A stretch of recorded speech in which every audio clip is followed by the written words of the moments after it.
In one sense, the geography of Quebec's Assemblée Nationale will be immediately clear to anybody familiar with parliamentary systems. You've got the Speaker's chair, the clerk's desks, over here the government, over there the opposition, various evocative objects, in this case crucifix over the Speaker's chair, painting of a language debate.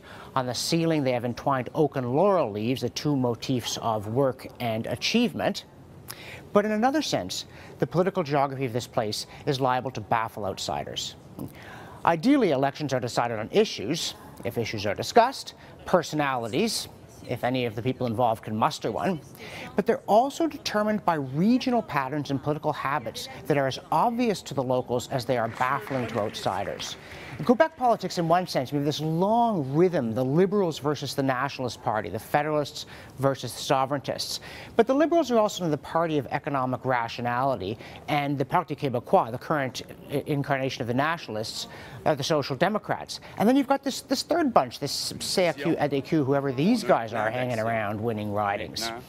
Now, to Quebecers, it all makes a good deal of sense. If on the one side you have Federalists who are economically rational, on the other side Sovereigntists who are Social Democrats, there's room in the middle for people who are at least soft nationalists, but are also economically rational. And there's your ADQ, or now Coalition Avenir Québec. But how it plays out when you've got three contending parties, obviously you don't have two-way fights. So you have the potential to have at least three different kinds of contests in the province. In fact, you've got five. You have a solid Liberal base, primarily among Anglophone allophones. West Montreal, the Outaouais, 41 seats they never lose. You've got a solid PQ base. Again, seats that aren't really contested. There are 24 of these in East Montreal and in the far outlying hinterlands. Then you have places where the Liberals and Parti Québécois are battling.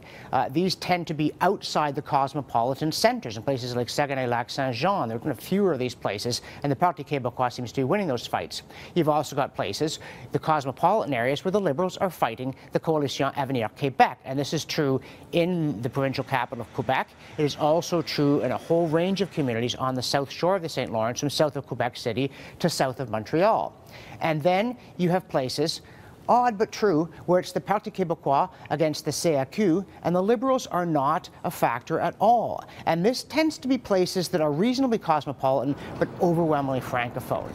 On the North Shore, west of Montreal, Laurentide, and places like that.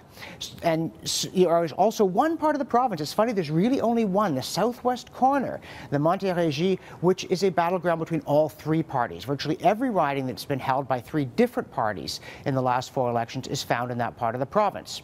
Now, how the election turns out depends, of course, on what happens in these various areas. Not in the Liberal base, not in the Parti Québécois base, because what's going to happen there is the usual people are going to win them. But what happens? Does the Parti Québécois win its head-to-head showing with the Liberals, which in fact it probably will? Does it win its head-to-head showing with the dwindling CAQ, which it probably will? And then in that critical area that's disputed between the Liberals and the CAQ, do the Liberals win enough to get a majority? Does the CAQ win enough to give us another minority situation? Or does the Parti Québécois manage to sneak in there with its emphasis on the values chart on Quebec identity, win over those soft nationalists who are a bit leery of its economic program, and give itself a winning number, 64 or more seats in the election? Elections are not won all in one go.